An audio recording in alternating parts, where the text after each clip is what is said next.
নমস্কার বন্ধুরা, অনিফার্স world YouTube চ্যানেলে আপনাদেরকে স্বাগত। আজ আপনাদের একটি আপডেট দেব যুবসাথী অনলাইন অ্যাপ্লিকেশনকে নিয়ে এবং সাথে একটা ডাউটও ক্লিয়ার করার চেষ্টা করব। যুবসাথী অ্যাপ্লাই করতে গিয়ে ডকুমেন্ট আপলোডের জায়গাটা আপনারা একটু ভালো করে দেখুন।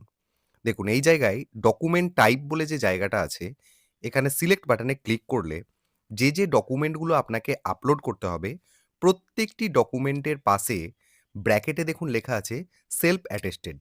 মাধ্যমিকের অ্যাডমিট কার্ডের পাশেও লেখা আছে সেলফ অ্যাটেস্টেড, আধার কার্ড, ভোটার কার্ড, ব্যাংকের পাসবইয়ের প্রথম পাতা, এসসি/এসটি সার্টিফিকেট যদি আপনার থেকে থাকে, প্রত্যেকটি কপি তার ব্র্যাকেটে লেখা আছে সেলফ অ্যাটেস্টেড।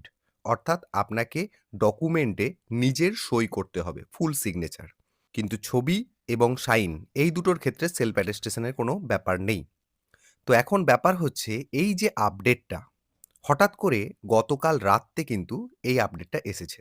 তাহলে এটা আজ থেকে ক্লিয়ার হয়ে গেল যে আজ থেকে যারা ফ্রেশ অ্যাপ্লিকেশন করবেন, তারা যখন ডকুমেন্ট আপলোড করবেন, প্রত্যেকটি ডকুমেন্টকে আপনারা জেরক্স করে নেবেন।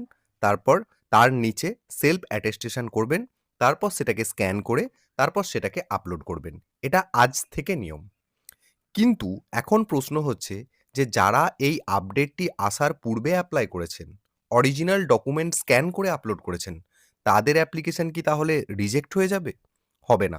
যুক্তি দিয়ে বোঝানোর চেষ্টা করছি।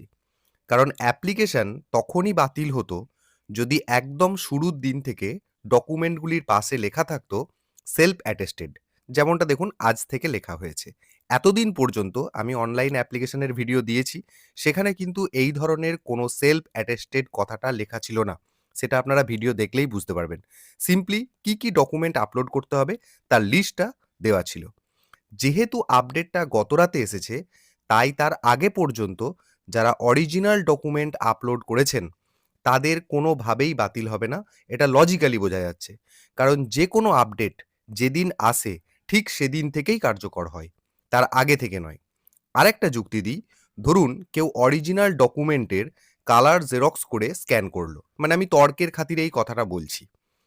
কালার জেরক্স করে স্ক্যান করলো এবং অ্যাপ্লিক্যান্ট সিগনেচারটা ওই কালার জেরক্সটার ওপর না করে করলো কি, যে কোনো ফটোশপ বা কোনো এডিটিং টুলের সাহায্য নিয়ে তার নিজের সিগনেচারটা ওই স্ক্যান কপির ওপর এনে বসিয়ে দিল। তাহলে কেউ আসল নকল বুঝতে পারবে কি? কারণ ফটোশপে এটা খুব ইজিলি করা যায়।